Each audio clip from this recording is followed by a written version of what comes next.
Okay. I'll go next then? All right. Okay. Oh. All right, so Professor Hermanek, why don't you begin by telling us what your project is? Okay. I've been writing this project since I was 17. I plan to make it a large fantasy series. I've written 2 books so far, and basically it's a split-person, first-person narrator. It's 2 characters, Elvrix and Ryle. Elvrix is he's trained in a kind of a religion, but he's shy. He's a shy individual because he's been trained in this religion, and he hasn't really experienced the world. He's kind of naive. He's not used to the worldly life. And Ryle, he's more of a street-smart individual. He's very clever, and he's good with arguments and bargaining, but he's not really spiritual much. And these 2 characters, they have to interact with each other to survive in a corrupt, kind of dark fantasy, to try to like live and survive, and they work together. And they have to learn to work in harmony. And that basically is the premise of this series. Okay. Yes?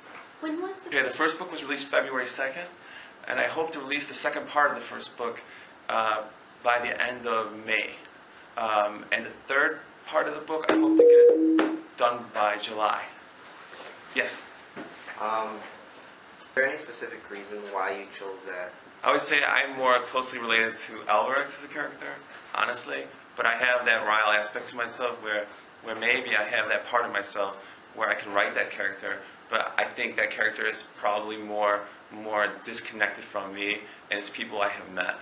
I grew up on the Southeast Side. I have dealt with a lot of people who are involved in the street life, and my brother was involved in the street life.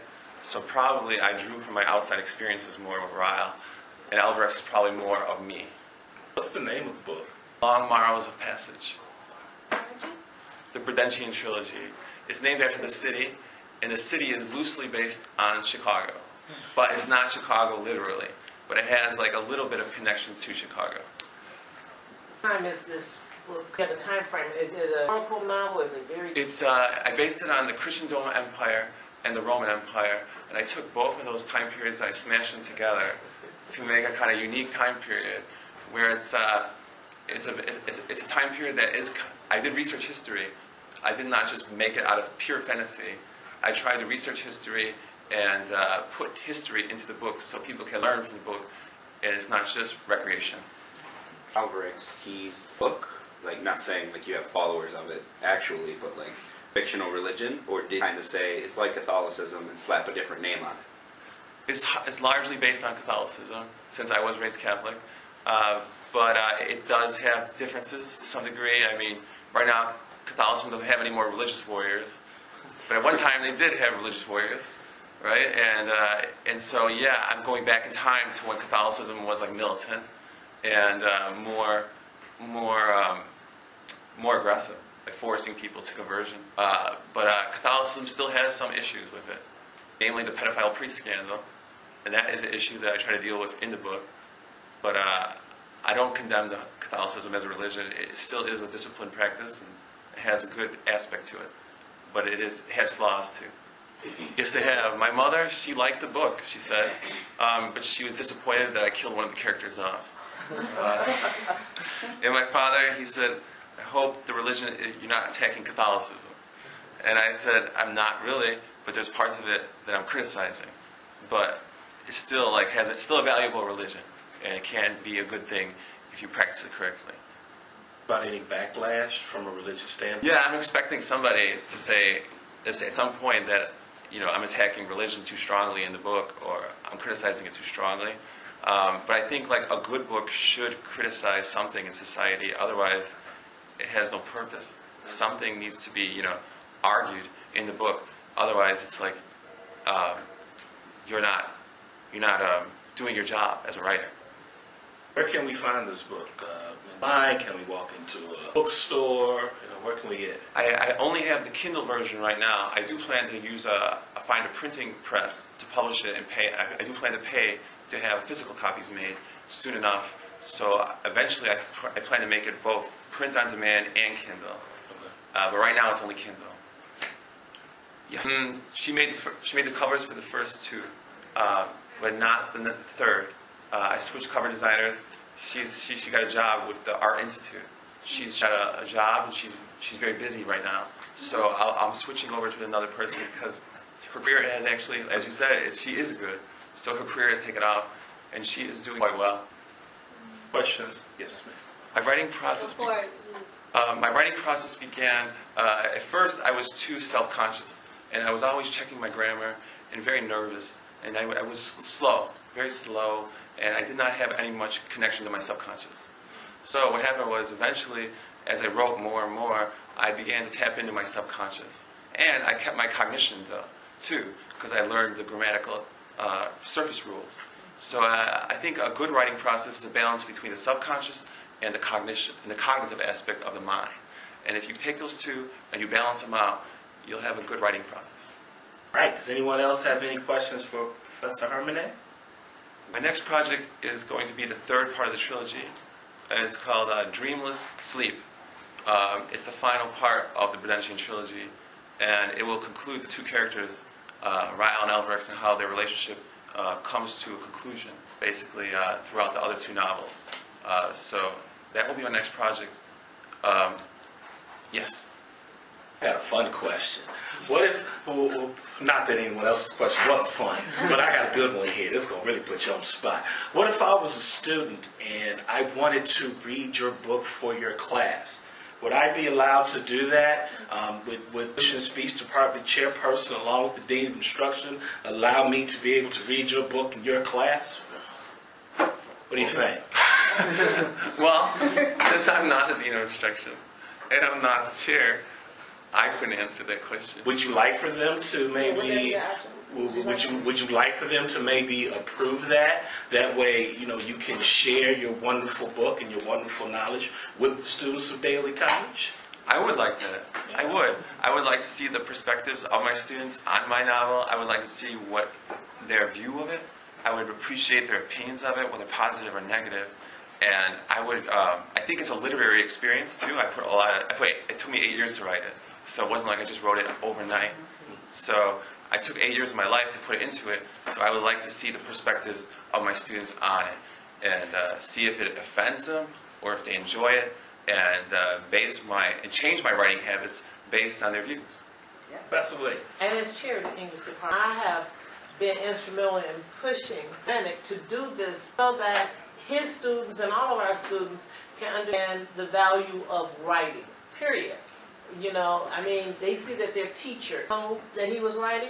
You taught, and so therefore it makes a more comfortable culture here for students to express themselves. Not just necessarily in writing a novel, but writing poetry, writing music, doing all sorts of self-expression, creating games, and you get that support network here. And I thought it was very, very important, Professor Hermanek, to lead the way in being students' champions, and then handles it as well. So that maybe just, you know, one-on-one. What else? Have any questions? So let's talk about a theology professor. Class really interested you.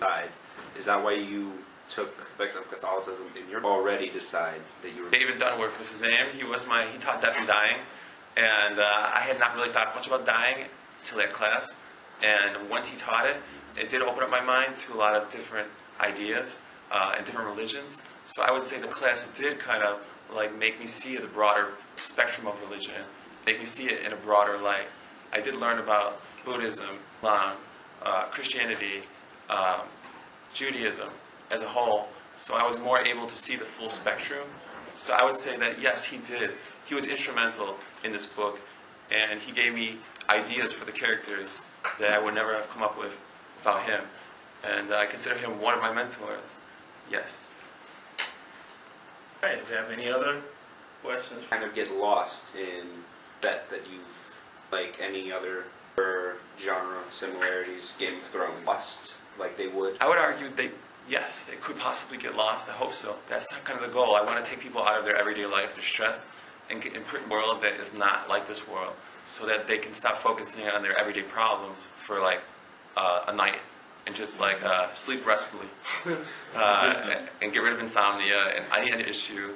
And I hope it is kind of therapeutic in that sense. Yes, I hope so. Third book, will there be more off of the same that third book, the final like end of. Oh, those 3 books are just a a 15-book project.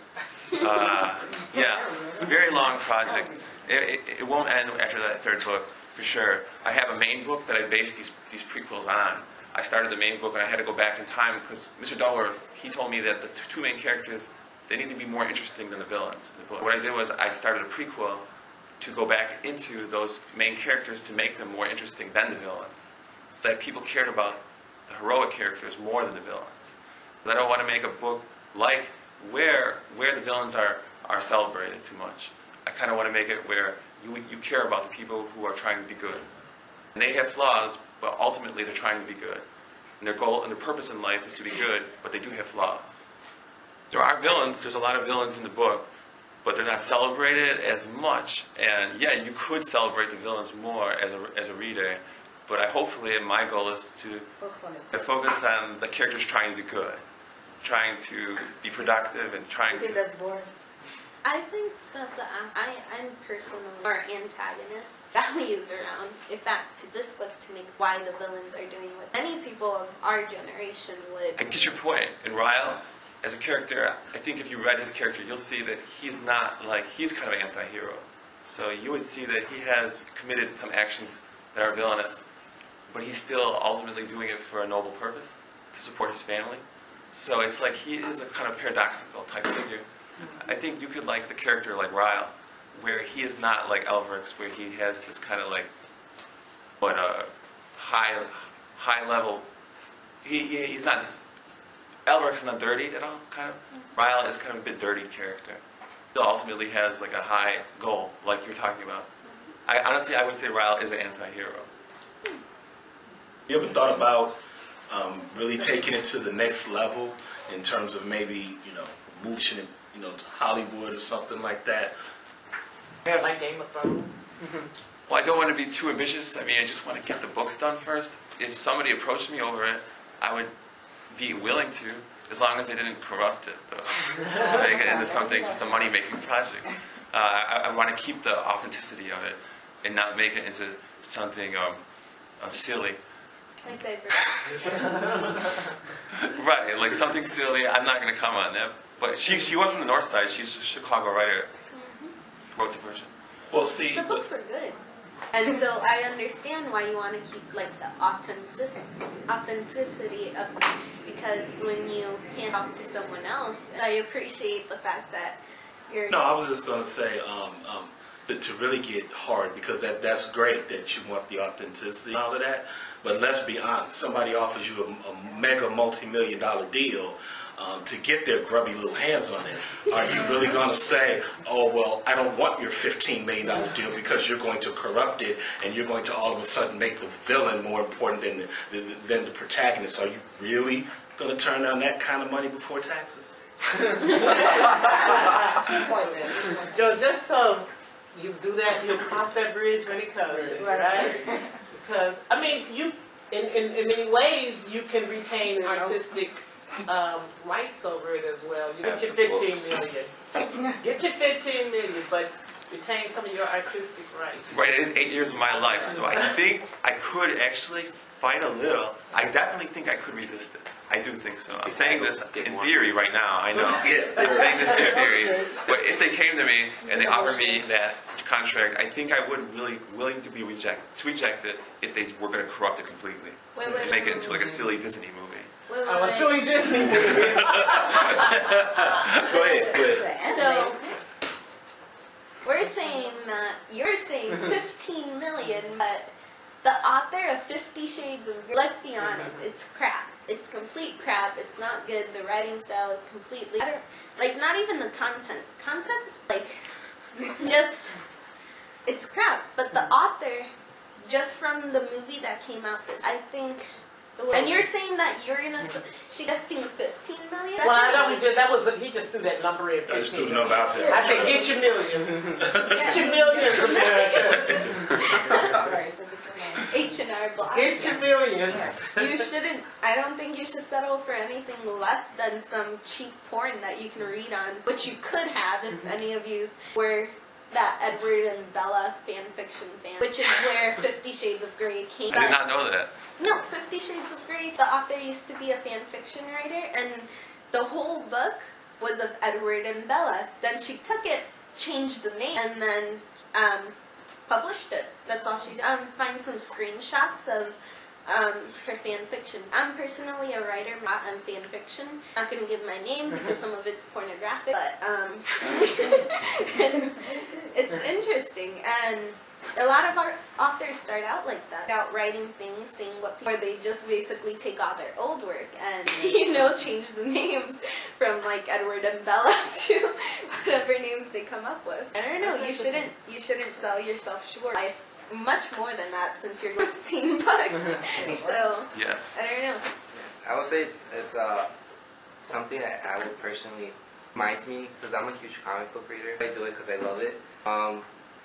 Pointed out that you writing, that if your book is like your classmates, like you get, I believe that's awesome. I went to a professor. He was an English professor. He actually got a deal in with Image Comics. And comics that he was writing along with other people. That really interested me, and now me and him are in talks because I have another friend process of have some ideas set out. It's just we are having really hard time coming up. Besides that, since it is like the 15, something that I will suggest I love myself is as readers we fall in love with the heroes. We also fall in love with the villains. Falling in love with the villain is not a bad thing.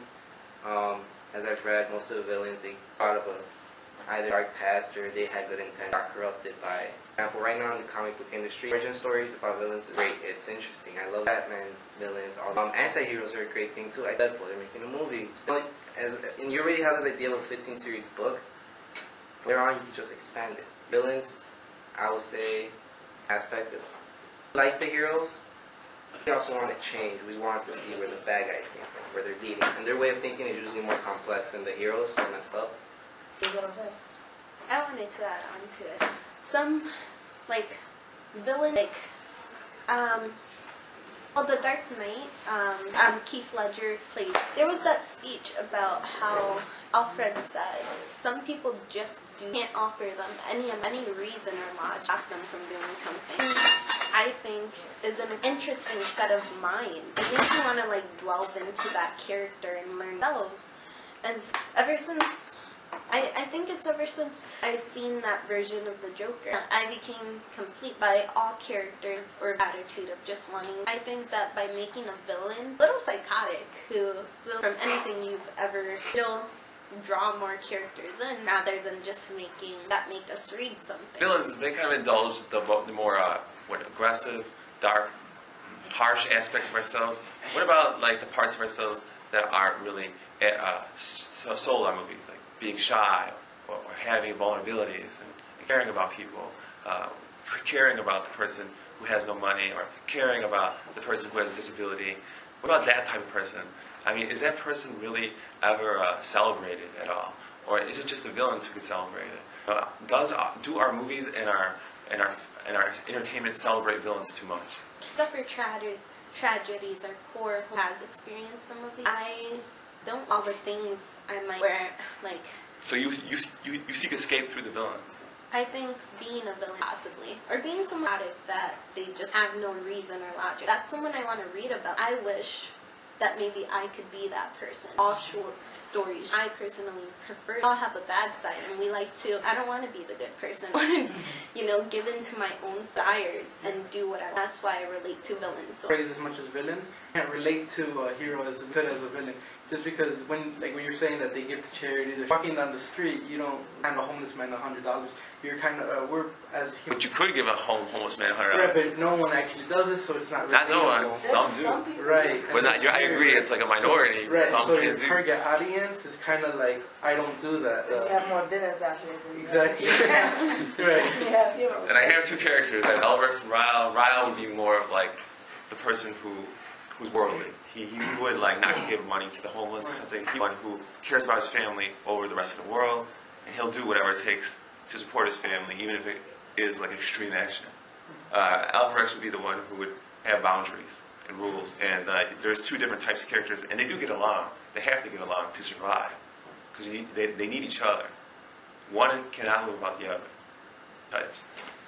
Also, when it comes to, one's point is well taken, just to add to that, you have to understand, while it's nice to have the hero thing, it's not always believable.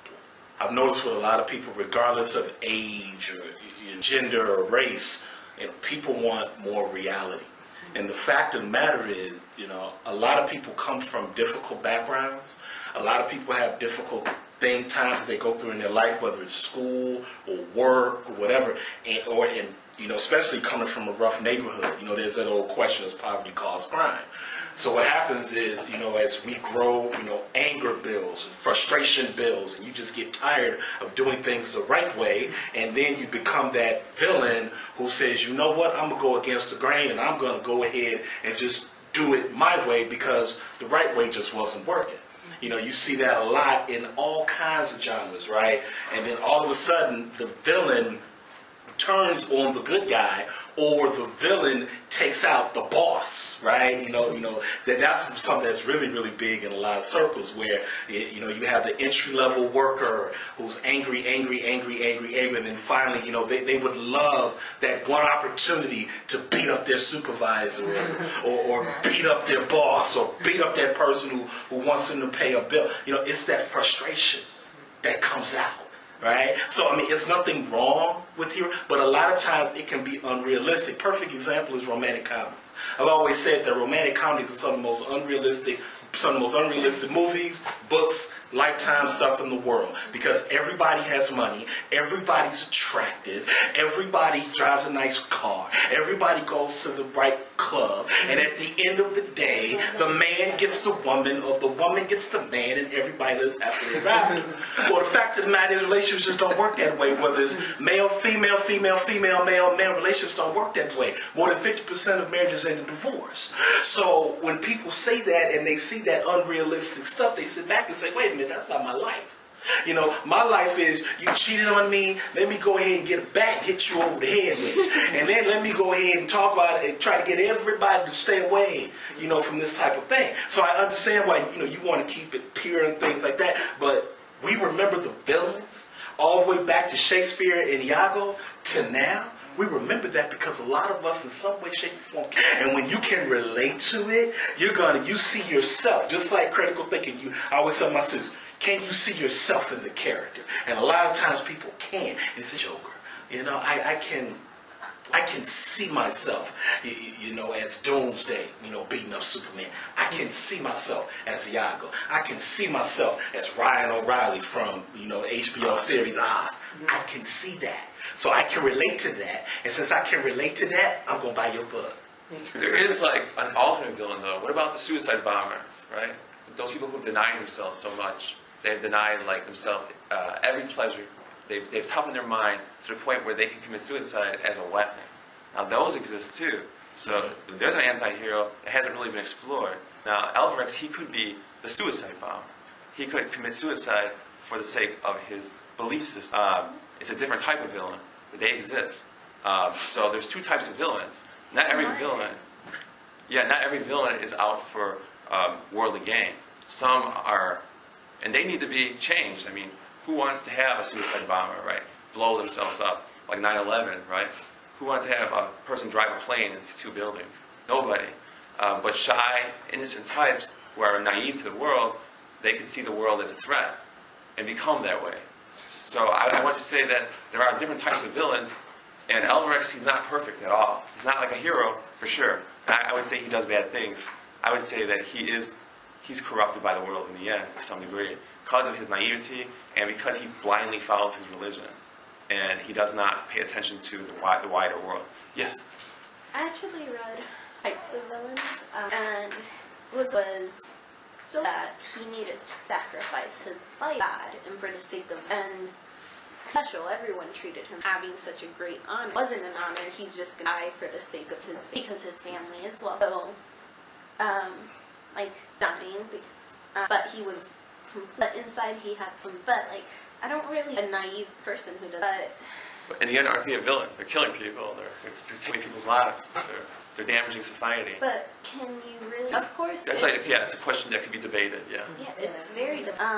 Shoot. That's a little different, the analogy, because the person who believes in a theology, they choose that theology, and they have like a belief in the afterlife, and they love the afterlife more than this world, and they're willing to do actions in this world to get to that afterlife. So it's different.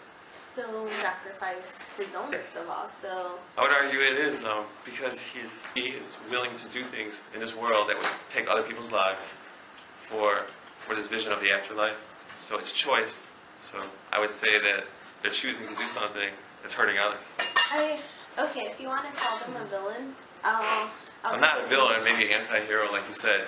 They could potentially be good, but if they get to that point where it's like they're killing people, it would be damaging to other people's lives.